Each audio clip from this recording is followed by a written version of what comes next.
Thank you. Hello, everybody. Welcome to India Cloud Security Summit 2023.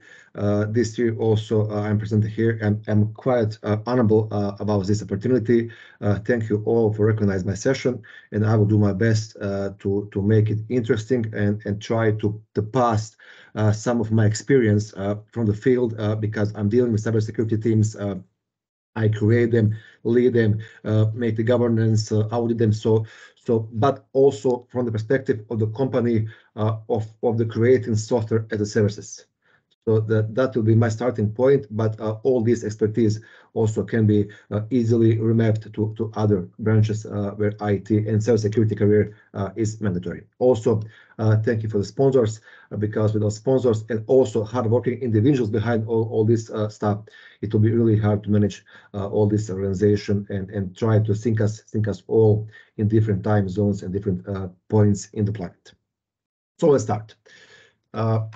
Career in cybersecurity, where to start? As someone on the beginning says before my session, it's quite confusing because there's a lot of places and opportunities to start or try to remap to refresh your career. Maybe you're trying to make first start from the network security, cloud security, or programming, so architecture. So maybe you're let's say sick and tired of the old way of life in IT. So you try to do something new. So cybersecurity, believe me or not, is a really promising place. When I say promising place, it's a good and bad side. I will try to explain in couple more sides. So basically, just a couple of sentences about me. I'm Jasmin Azemovic. I'm in Europe, Bosnia and Herzegovina, quite small country in Southern Europe. I have 25 years career in IT.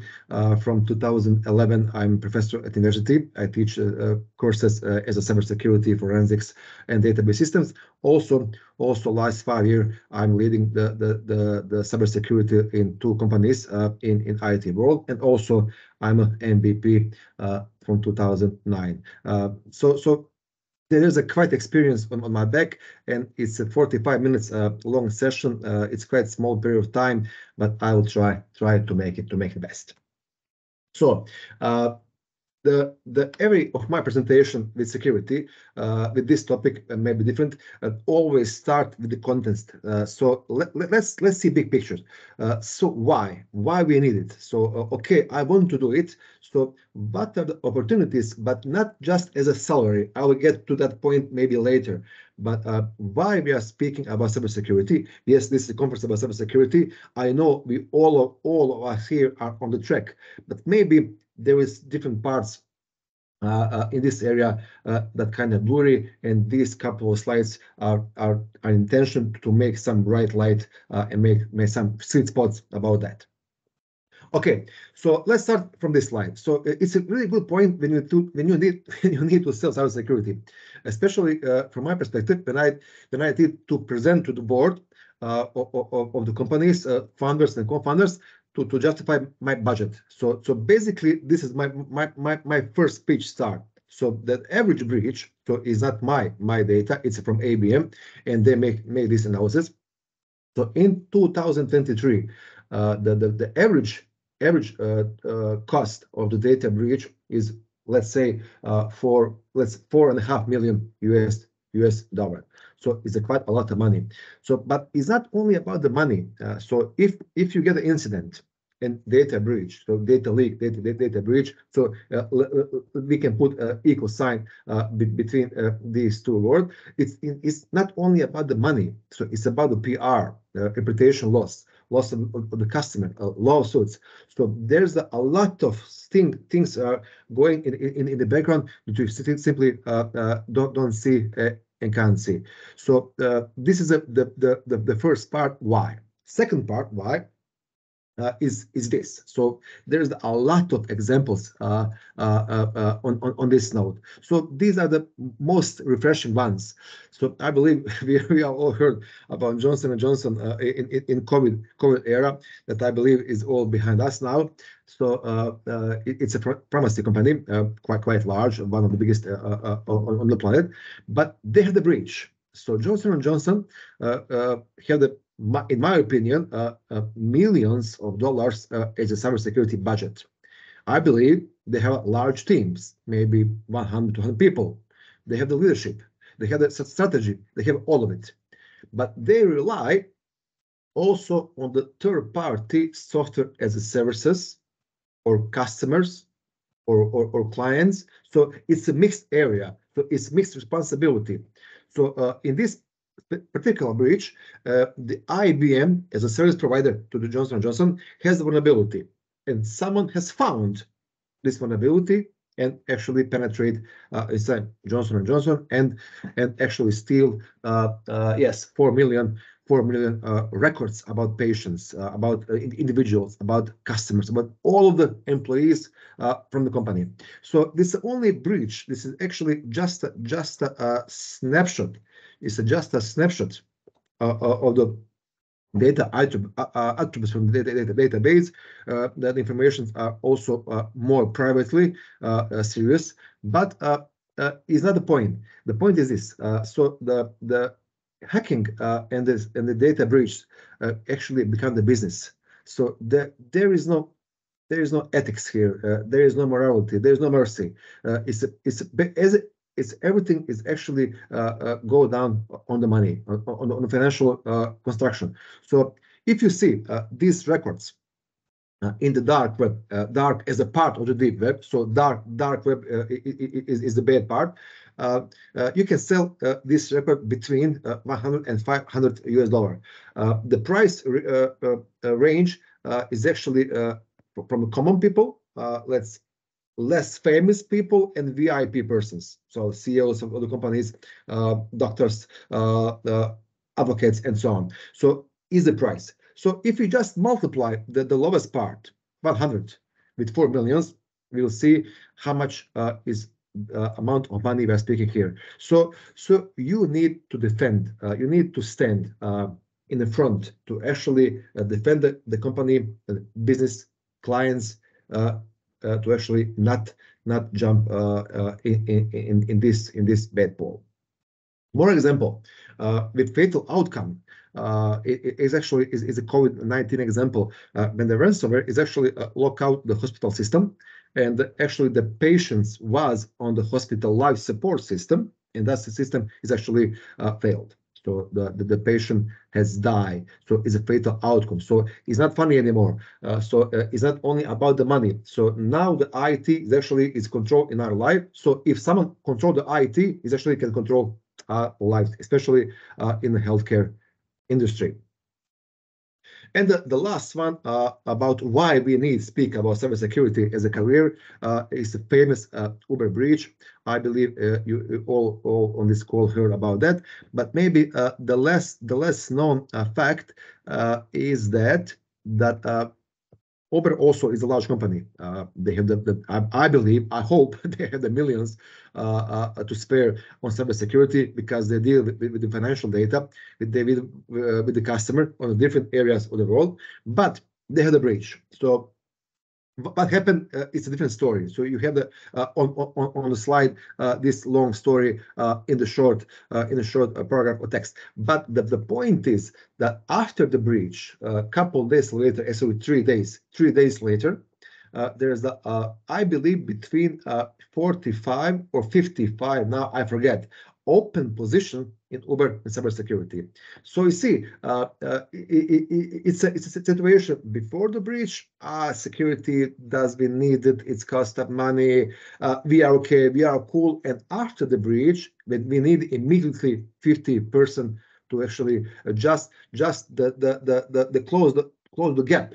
And then after that, we can actually try to fix it, make it better. So this is why we need to speak about cybersecurity as a career path in our lives. Okay, so the next segment is about current market needs. We all know that the last year is not so well in IT industry. There's a lot of layoffs in large companies, especially in the large companies, not so in the small and medium size, because they're more agile, they're optimized, and the number of the people is basically what they need.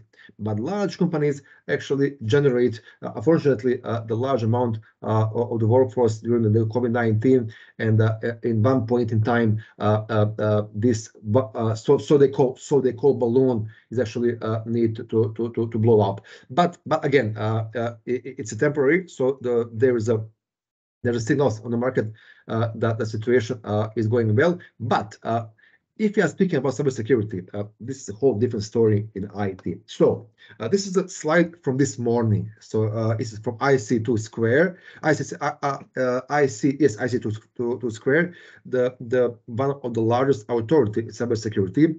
They have the certifications, they have curriculums, they have programs for universities, and also they have a lot of experts worldwide. So based on their analysis, and it's quite precise, that worldwide, currently, we need almost 5.5 million people in cybersecurity.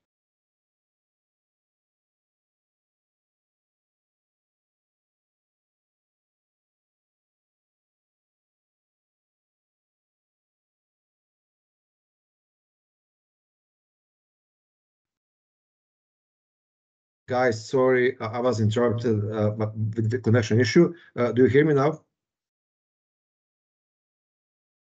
Yes, we can hear you now. Oh, okay. We're good to I go. apologize. Go So ahead. simply is breakdown. So yes, we are speaking about 5.5 million workforce needed in cybersecurity. So if you divide this into areas, USA, Latin America, Europe, Middle East, and Asia Pacific, we'll see that all these numbers are quite large. So if you are speaking about APEC, so Asia Pacific, so the area where this conference is native, we see that near to 1 million people is needed to jump in cybersecurity field of business. So is about 11% increase from the last year. So you see that 2023, yes, it was bad for IT, but not so bad for cybersecurity. So we are increasing. So this kind of expertise is in huge demand. Okay, so if you're speaking about the money, so what is the potential investment of the large company in this area?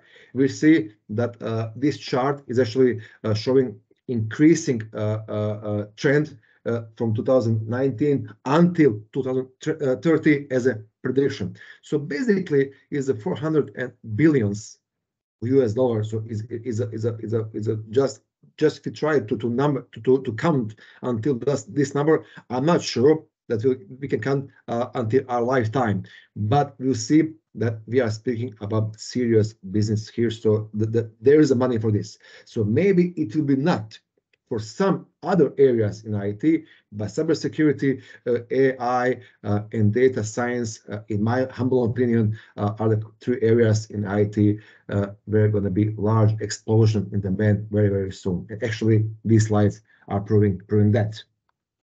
And the last part about trends is a salary. I believe that this is the most interesting slide in this presentation. We see is also a slide updated from 29th of November, but the screenshot is from this morning before 2 or 3 hours, I believe. Just want to see, is there any changes before my presentation, but it's quite the same. You see that it's an increase. The last year, the medium was about 80K.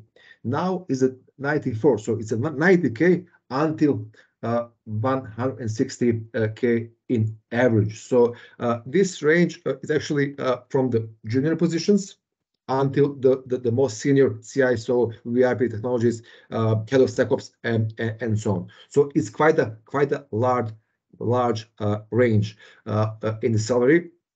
So again, it depends on the area of the populations, but I believe that good cybersecurity experts doesn't matter of actually living and they work. We can easily work remotely from any point in the world. So all other expenses that we actually need as a pay for rent or pay for transportation can be avoided in remote world, hybrid world. But this financial equation actually proved that that financial crisis and inflation actually doesn't let's say shake up cybersecurity career in this financial part.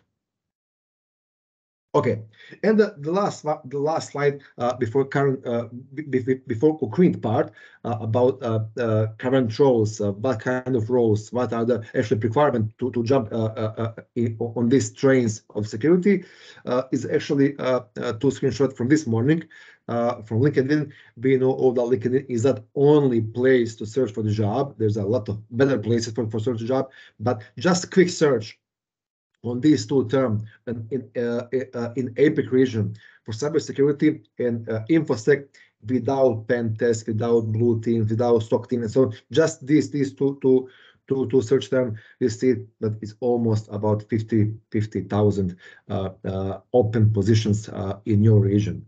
So just this is a hint that if someone says that is not the man, this proved wrong. So they are wrong. So there's the man. We just need to jump on the right track with right skill set, knowledge, and try to do our best. Okay, now concrete job categories, and after job categories, we'll divide them as a positions, and I will specifically explain 5 positions that, in my opinion, especially in my team, are most in demand currently on the market, because it's really hard to find.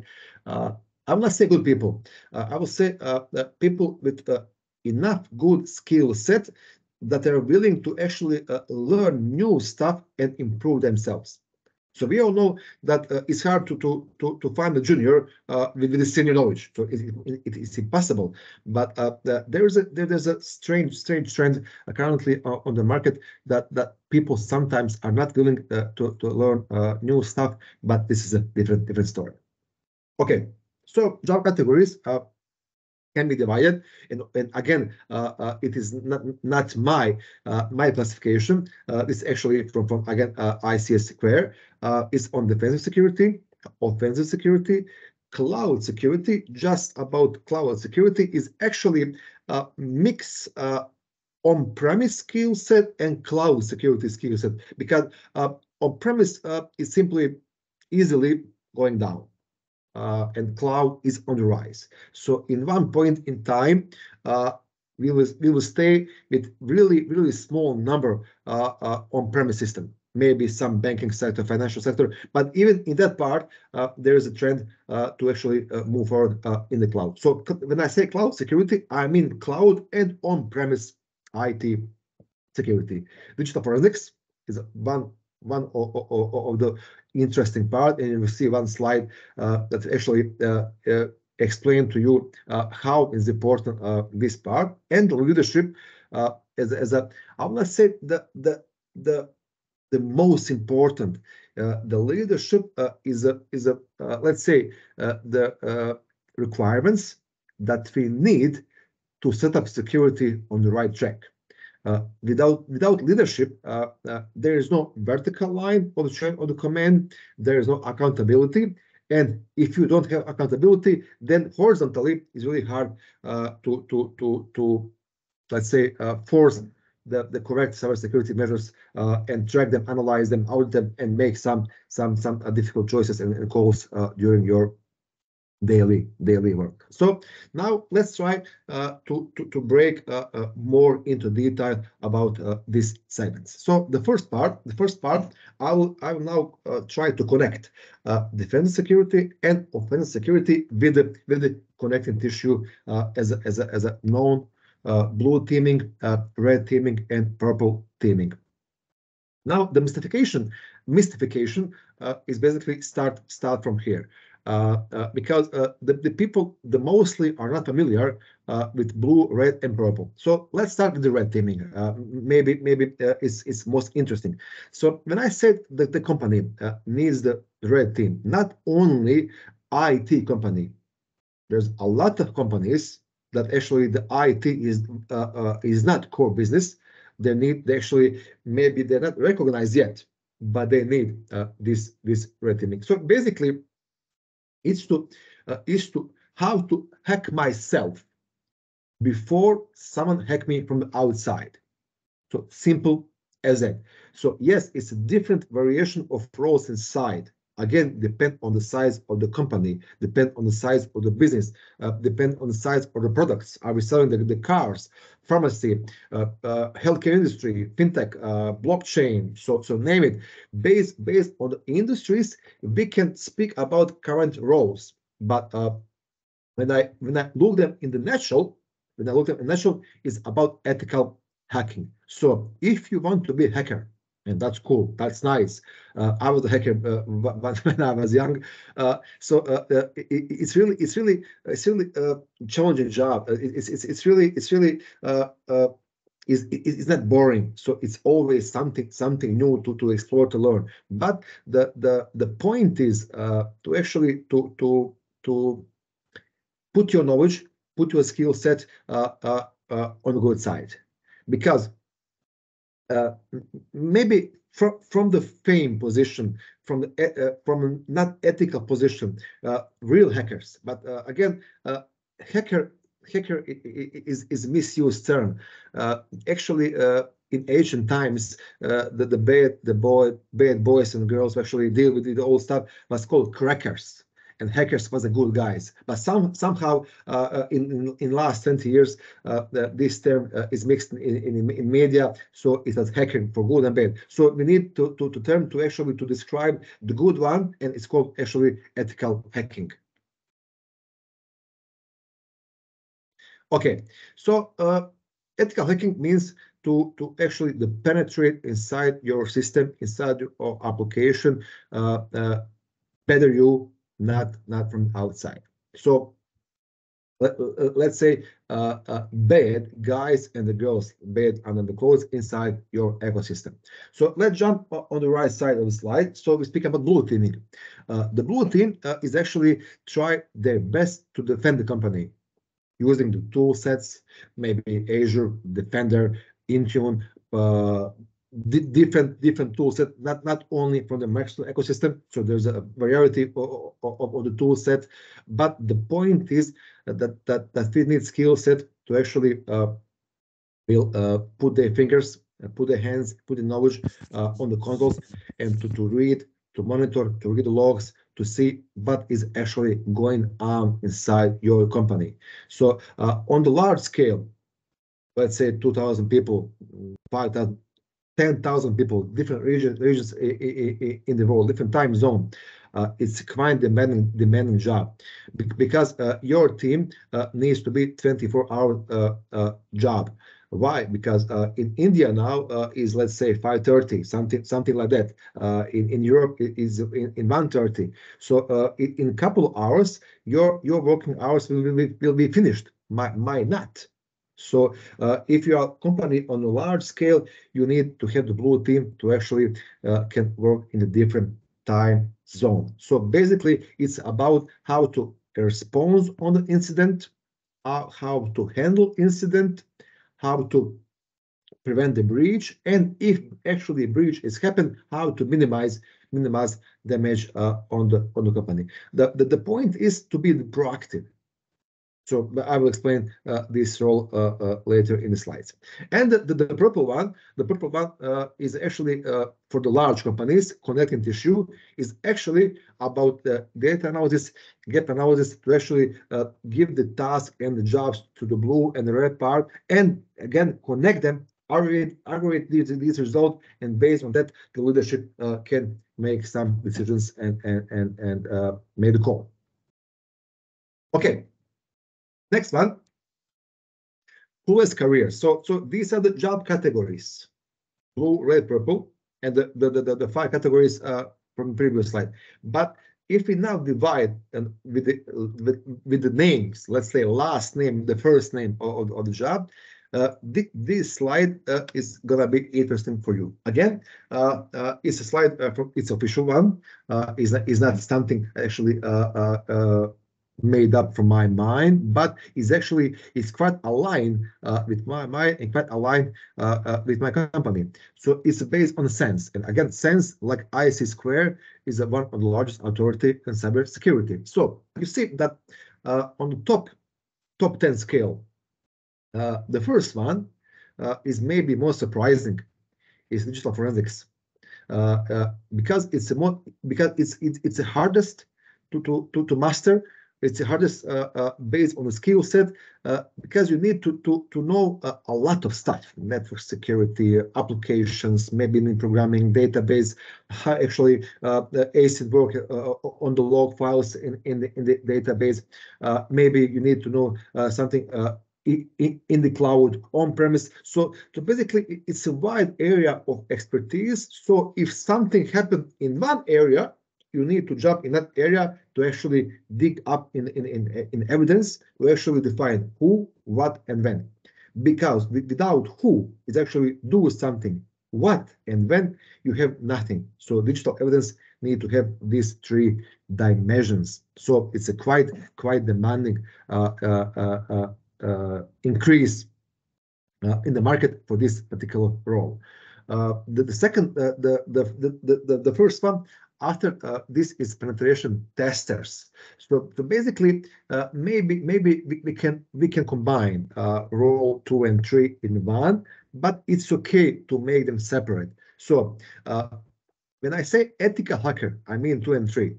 But again, in ethical hacking, it's quite demanding to actually swim with good style in both pools.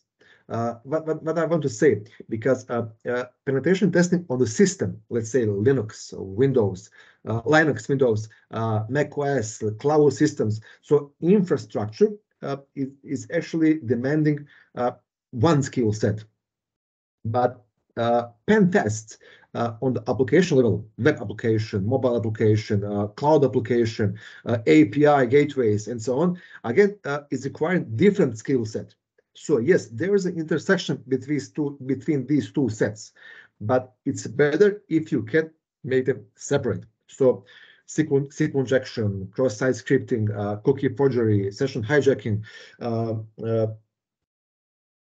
authorization broke out. So there's a different variety of attacks that actually ethical hacker needs to test our own or application from clients. Again, it's better for you that you find weakness inside your application than someone from outside, because if someone from outside find this, so you will be on this scale that you need to justify yourself that you have a God forbid potential breach. So I will not explain different roles on this slide, because I will speak a little bit more about them in the following slides. Okay, so application penetration tester. So my company actually is dealing with the creating software as a services in different areas for different clients. It's quite large business. So for the IT companies, actually in this part of business, penetration tester is something that is must. So if the company doesn't have pen tester inside their ecosystem, maybe I can understand that.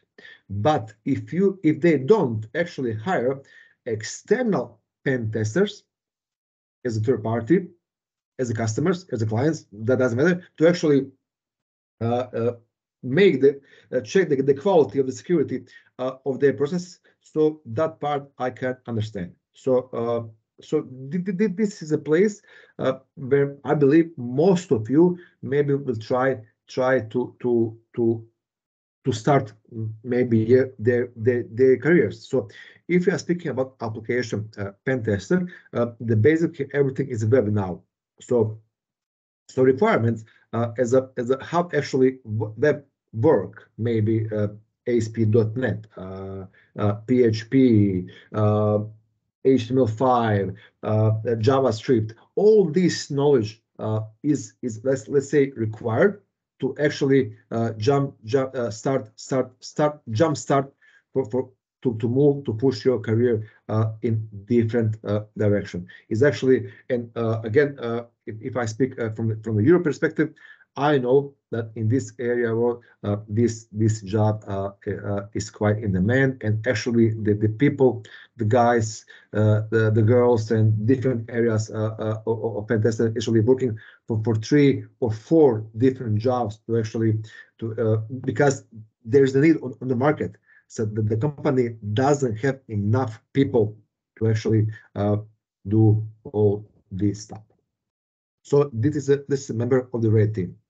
The different member of your company is an important member of the blue team. So I see before my lecture that there's a lot of good lectures and presentation about Azure security, about 365, about Defender, Intune, Pureview, and all these stuff are actually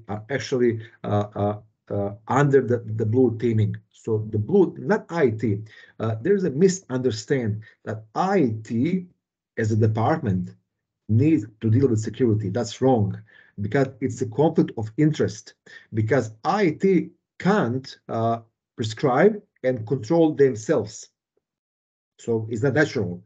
So IT is actually doing IT business, and there's a compliance inside their company leadership with the policies and procedures, operations, and SOC team, the blue part, need to control, are all these procedures in the place, and are they actually going well on the field? So the SOC team is actually is a really important SOC team member is an important member of any security posture inside any company, not just IT, any company that actually use IT, especially in the cloud.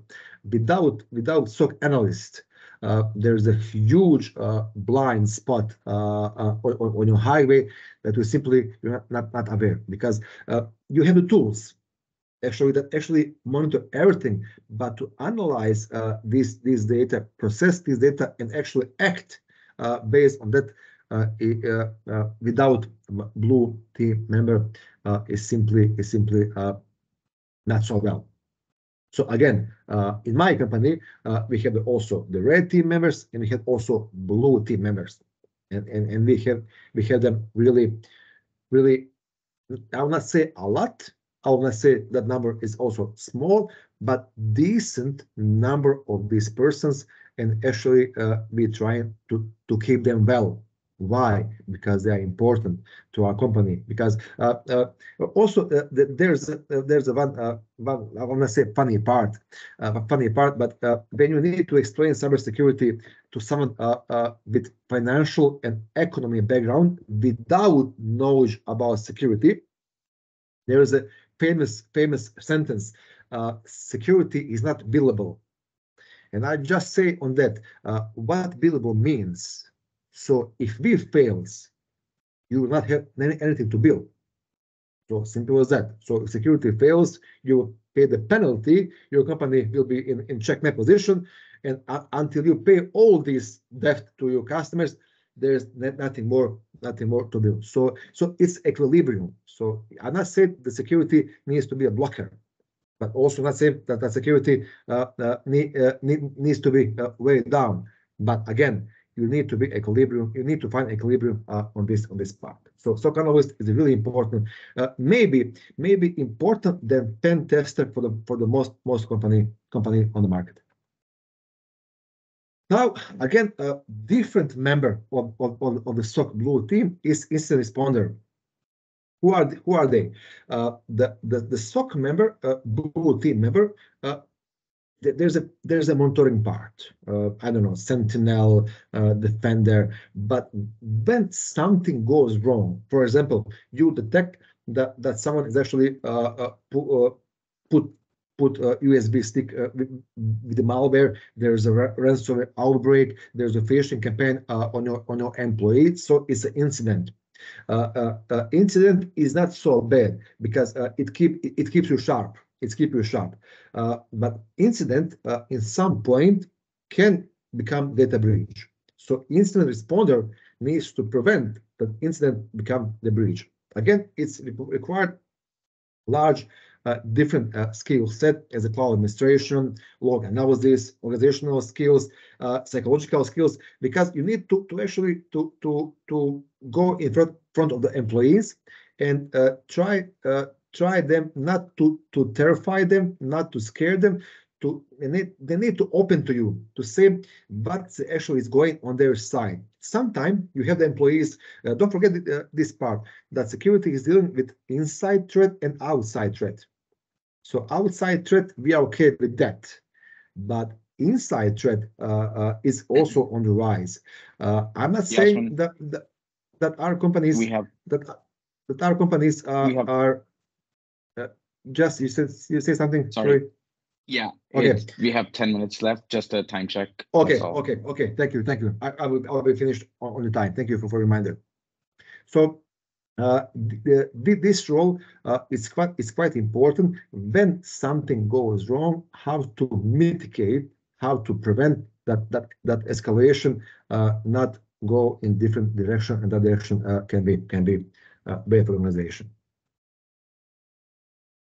DevSecOps engineer. DevSecOps is something that constantly surprised me on the bad way. That the most of the company simply does not know. They don't want to know. They want to need to actually implement DevSecOps process. So long story short, Agile is actually make production much faster, and DevOps was an answer to actually put the pipeline from the first segments, so analysis, so implementation, coding, and the client, to actually improve and make this process more faster, more agile, more automatic. But security was simply left behind. So in most DevOps process, security is somewhere on the margins. So DevSecOps engineer is putting security again back to the equation. So on the left part, coding, or the operation part, to the commit of the code, to the staging, to do the testing, and final to the client, security needs to be back. So it's not so quite demand now, but my opinion, if you're looking through this supply chain attacks, and supply chain attacks was happening because you don't have DevSecOps as a process inside your company. So in some point in time, this role will be paid in gold. Trust me. As I say, for the digital forensics part, you need to know different areas of the IT. The most demanding and most hardest part in this role is forensic of the database, because everything is stored there. So let's say one update statement inside database will change the context of the salary, of the attribute, or the diagnosis of the patient, of the grade of student, so name it. But without the history of the change, who, what, and when, you can't prove anything. So the forensics of the database is the most highly paid job now in medium range of the cybersecurity roles. So if you are good with the database and you like the security, you like the privacy and encryption, I will encourage you to actually go in this direction. And the last one, so I will finish very soon. So it's a leadership. So any security, any department without heads, so without vertical control, is in a mess. So who is making the decision? Who is responsible? Who is accountable? Is there any budget? Who will make strategy for the making new employees? So if you leave security to COO, CTO, CFO, CO, unfortunately, this is not so good way for security. Maybe your security is doomed in one point in time. Trust me, I know what I'm speaking here. So you need to have at least one of these three roles. So ideal is CISO is a role on the level of CEO. So it's actually directly reporting to CEO of the company. So strategy, budget, governance, all security inside the company. So the next in line is vice president, so VP of security, level below. Director of security, let's say it's the third part, and let's say head role in medium-sized company also can be mixed, all these roles. If the IT department deals with security, so you have the really big problem. So to be CISO, to be VIP, to be a director of security, you need at least 10 years of experience in not only in security, also in different areas of IT to actually to see big picture. You can't lead a team if you don't know actually how things work. So this funny picture on my slide is actually showing sleeping position of the C-level roles. As you see, CISO never sleeps. So because there is no time, there is no time for sleeping. So yes, I'm done 4 minutes before, and I believe that's okay. So if you have any questions, please, I'll be more than happy to try to make it more clear and explain to you.